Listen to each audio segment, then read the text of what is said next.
Welcome viewer, I am Murugan S. This video tutorial describes, fix can't change taskbar color in Windows 10. Click Start, Settings.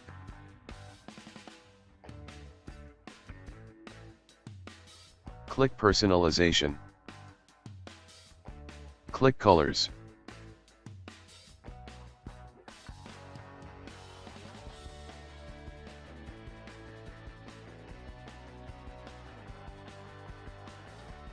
Check Start, Taskbar and Action Center.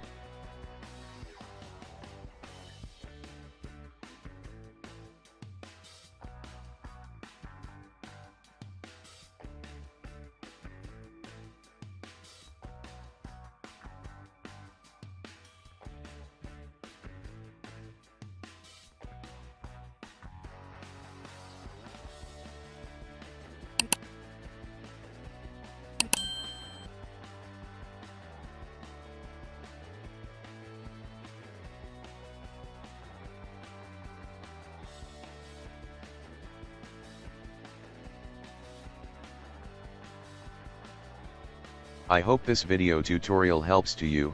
Please like, share and don't forget to subscribe my channel. Thank you very much. See you next video.